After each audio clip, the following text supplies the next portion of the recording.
जी अस्सलाम वालेकुम। मेरा नाम ज़फ़र नकवी है और मैं नोआ में पाक अफेयर और क्रिमिनोलॉजी पढ़ा रहा हूँ। आज हम बात करेंगे वन बाय वन जो क्वेश्चंस हैं उनको डिस्कस करेंगे और एट द एंड मैं आपको इस पे एक ओवरऑल व्यू दूंगा। इसमें जो पहला सवाल है that is discuss the constitutional background of the theory of separation of power. Elaborate your answer with specific reference to the US constitution.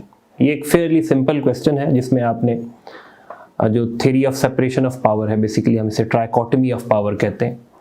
The power of the state are divided amongst three institutions, जिसमें legislature है, executive है और judiciary है। आपने इसके historical evolution पे बात करनी थी और फिर स्पेशली यूएस का कॉन्स्टिट्यूशन जिसमें लेजिस्लेटिव पावर जो है वो यूएस कांग्रेस के पास है, executive powers are exercised by the president और जो जुडिशियल पावर है वो Supreme Court of United States के पास है। तो it was a fairly simple question. अगर आपको इसके बेसिक कॉन्सेप्ट हैं तो ये क्वेश्चन अटेम्प्ट करते हुए मेरे ख्याल से किसी स्टूडेंट को कोई मुश्किल दरपेश नहीं आनी चाहिए। Question number 3 is regarding emergency provisions in the constitution of Pakistan, जो कि पाकिस्तान के कॉन्स्टिट्यूशन के आर्टिकल 232 से 237 तक जो है वो रेगुलेट होती है।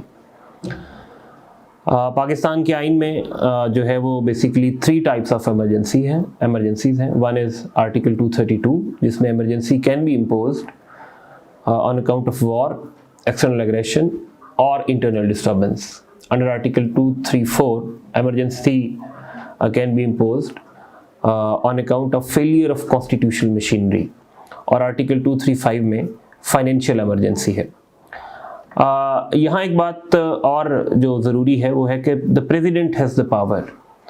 बेसिकली प्रेसिडेंट जो है वो फिगर हेड है, प्रेसिडेंट के पास एग्जीक्यूटिव पावर्स नहीं होती और president is required to act on the advice of prime minister and cabinet as envisaged under article 48 of the constitution of Pakistan.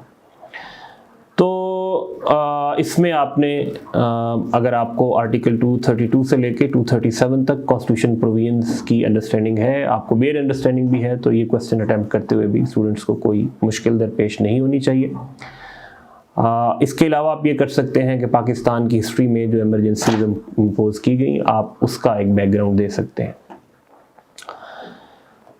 उसके बाद question number 4 is about the concept of judicial independence and United kingdoms. तो UK की जो constitutional framework है वो it is in unique in that कि ये वहाँ रिटन कॉन्स्टिट्यूशन नहीं है, बेसिकली कोडिफाइड कॉन्स्टिट्यूशन नहीं है। रिटन तो है लेकिन it is scattered in different documents. तो for much of its history जो यूके में जुडिशियल पावर्स थी वो लॉर्ड्स ऑफ अपील, जो हाउस ऑफ लॉर्ड का ब्रिटिश पार्लियामेंट का अपर हाउस है, उसके पास थी। तो 2005 का जो कॉन्स्टिट्यूशनल रिफॉर्म्स एक्ट था उसके तहत फिर 2009 में supreme Court of United kingdom जो है वो एस्टेब्लिश की गई और नो जो है वो जुडिशरी जो है वो टोटली इंडिपेंडेंट है फ्रॉम लेजिस्लेचर। ये जो अरेंजमेंट्स हैं जिसका कॉन्स्टिट्यूशनल फ्रेमवर्क है आपने उसको इलाबोरेट करना था। Question number 5 is about to enjoy the protection of law and to be treated in accordance with law is inalienable right of every citizen without any sort of discrimination. ये basically this provision is contained under Article 4 of the Constitution of Pakistan और it is about rule of law. ये concept है rule of law का और आपने rule of law को ही इस पे एलाबोरेट करना था, इसका आपने एवोल्यूशन लिखना था। फिर रूल ऑफ लॉ की डिफरेंट मैनिफेस्टेशंस हैं, इस पे डिफरेंट ओपिनियंस हैं, आपने उनको भी इलाबोरेट करना था। और बेसिकली ये जो आर्टिकल है ये पाकिस्तान के तमाम जो सिटीजन्स हैं उनको गारंटी करता है कि they are not to be exploited और किसी को भी अगेंस्ट द लॉ जो है वो ट्रीट नहीं किया जा सकता। So it's all about rule of law. उसके बाद जो है वो क्वेश्चन नंबर 6 है। It is the era of 1954 and 1955 in Pakistan can be rightly called the era of legal battles. Following this, explain the Maulvi Tamizuddin case in minute details. तो आपको इस सवाल को अटेम्प्ट करने के लिए सबसे पहले तो वो हिस्टोरिकल बैकग्राउंड डिस्कस करना होगा। बेसिकली 24 अक्टूबर 1954 को उस वक्त के गवर्नर जनरल ने पाकिस्तान की कॉन्स्टिट्यूएंट असेंबली को डिसॉल्व कर दिया।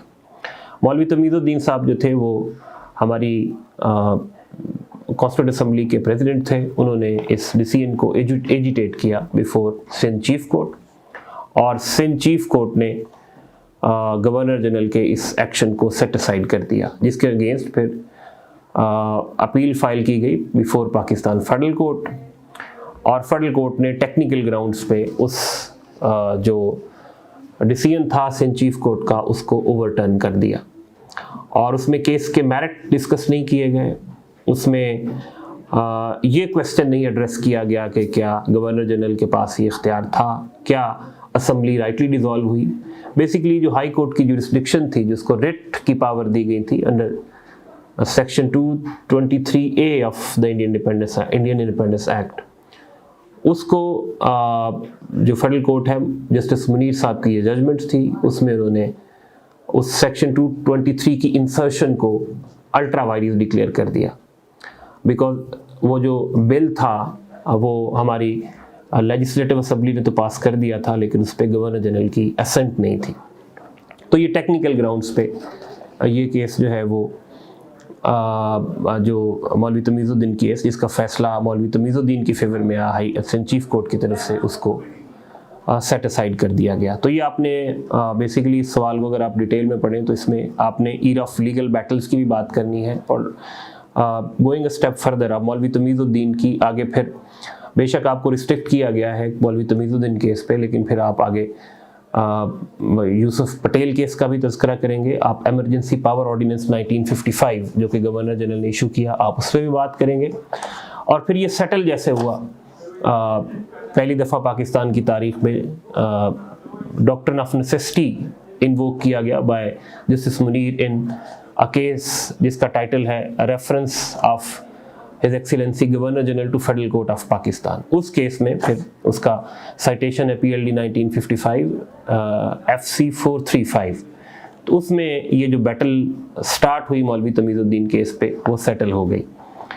उसके बाद जो अगला सवाल है, that is the legal framework order 2002 was promulgated on 21 August 2002 enumerate the important features of LFO 2002। हुआ ये कि 12 अक्टूबर 1999 को जनरल परवेज़ मुशर्रफ साहब ने पाकिस्तान में मार्शल लॉ लगाया बेसिकली, और इलेक्टेड गवर्नमेंट को जो है वो डिसलॉज करके उन्होंने जो है वो कॉन्स्टिट्यूशन को सस्पेंड कर दिया। तो constitution remain suspended till for period of 3 years। और उसके बाद ये हुआ कि सुप्रीम कोर्ट ने ज़फ़र अली शाह केस में पाकिस्तान की गवर्नमेंट को ये डायरेक्शन दी थी कि with in period of 3 years constitution को रिस्टोर करना है। तो बेसिकली जो LFO 2002 है, लीगल फ्रेमवर्क ऑर्डर 2002, ये एक इंस्ट्रूमेंट था, एक लीगल इंस्ट्रूमेंट था for transition from authoritative rule from martial law to the constitutional regime. हमें कॉन्स्टिट्यूशन को रिस्टोर करने के लिए ये डॉक्यूमेंट जो है, ये इंस्ट्रूमेंट यूज़ किया गया। LFO में जो मेजर चेंजेस हुई, वो जो मेजर प्रोविजंस थी, जो मेजर फंक्शन थे LFO 2002 के, उसमें सबसे पहले तो जो कॉन्स्टिट्यूशन था उसको रिवाइव किया गया। उसके बाद फिर इसी के तहत 2002 में इलेक्शन हुए। LFO में ये बताया गया कि पहली जो असेंबली है, नेशनल असेंबली बनेगी, उसका पहला सेशन कब होगा। और उसके साथ साथ परवेज़ मुशर्रफ साहब ने, this order was issued by Pervez Musharraf साहब, तो उसमें कॉन्स्टिट्यूशन में कुछ अमेंडमेंट्स की, कुछ बहुत मेजर अमेंडमेंट्स की, जैसे प्रेसिडेंट के इख्तियारात में इजाफा कर दिया गया। आर्टिकल 243 के तहत सर्विस चीफ की अपॉइंटमेंट्स का इख्तियार प्रेसिडेंट को मिल गया। आपका 101 में गवर्नर जो है वो गवर्नर की अपॉइंटमेंट का इख्तियार प्रेसिडेंट को मिल गया। आर्टिकल 58 अमेंड हुआ। तो अगर आप लॉ पढ़ें तो आपको सारी डिटेल्स मिल जाएंगी जो कॉन्स्टिट्यूशनल अमेंडमेंट्स की गई। आल्दो बाद में सुप्रीम कोर्ट ने ये होल्ड किया कि यूनिलैटरली जो है वो कॉन्स्टिट्यूशन अमेंड नहीं किया जा सकता, और फिर वो जो प्रोविजन थी वो 17th अमेंडमेंट में उनको पार्लियामेंट से रेक्टिफाई करवाना पड़ा। The last question is write note on any two of the following. Appointment of the Chief Election Commissioner of Pakistan. Chief Election Commissioner of Pakistan basically ये convener है election commission of Pakistan के। Article 213 के तहत इनकी appointment होती है और after 18th amendment से पहले चीफ इलेक्शन कमिश्नर की अपॉइंटमेंट का जो पावर थी वो प्रेसिडेंट के पास थी, लेकिन 18th अमेंडमेंट ने चीफ इलेक्शन कमिश्नर की अपॉइंटमेंट के प्रोसेस को इंस्टीट्यूशनलाइज कर दिया। अब इसका तरीका ये है कि लीडर ऑफ द हाउस और लीडर ऑफ द अपोजिशन 3 नाम भेजते हैं एक पार्लियामेंट्री कमेटी को। उस पार्लियामेंट्री कमेटी के 12 मेंबर्स होते हैं। उन 12 में से 6 मेंबर्स का ताल्लुक अपोजिशन से होता है और 6 मेंबर्स का ताल्लुक ट्रायरी बेंचेस से होता है, ताकि कोई एक पार्टी डोमिनेट ना करे। और उन 3 नामों में से किसी एक को फिर चीफ इलेक्शन कमिश्नर अपॉइंट करने का इख्तियार है हमारी पार्लियामेंट्री कमेटी के पास। Ultimate power vests in the parliamentary committee. और अगर लीडर ऑफ द हाउस यानी प्राइम मिनिस्टर और लीडर ऑफ द अपोजिशन का किसी 3 नामों पे इत्तेफाक नहीं होता तो फिर वो अलग-अलग 3 नाम भेजते हैं। प्राइम मिनिस्टर अलग 3 नाम भेजेगा और लीडर ऑफ द अपोजिशन अलग 3 नाम भेजेगा और उनमें से कोई एक नाम पार्लियामेंट्री कमेटी सेलेक्ट करेगी। और आप इसमें चीफ इलेक्शन कमिश्नर के लिए क्वालिफिकेशन भी बता सकते हैं। इनफैक्ट पहले 22nd अमेंडमेंट से पहले चीफ इलेक्शन कमिश्नर सिर्फ कोई जज हो सकता था। अब after 22nd amendment chief election commissioner के लिए जज, civil servants, retired civil servants और टेक्नोक्रेट्स भी जो है वो एलिजिबल है।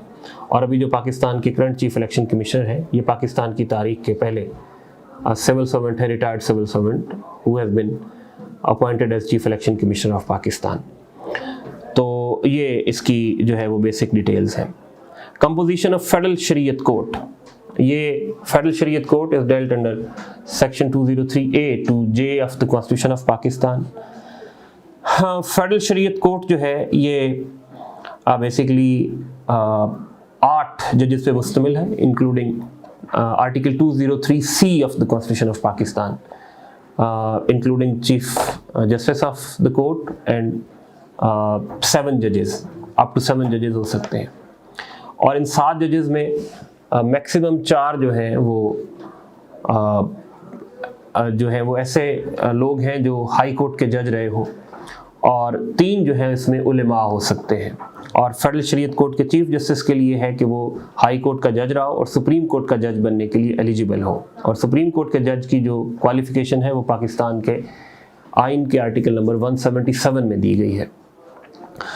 तो ये आपने फेडरल शरीयत कोर्ट की कंपोजिशन बतानी थी। और कंपोजिशन के साथ साथ, क्योंकि ये 10 नंबर का सवाल है, तो कंपोजिशन के साथ साथ आप इसकी थोड़ी ज्यूरिसडिक्शन पे भी बात कर लें।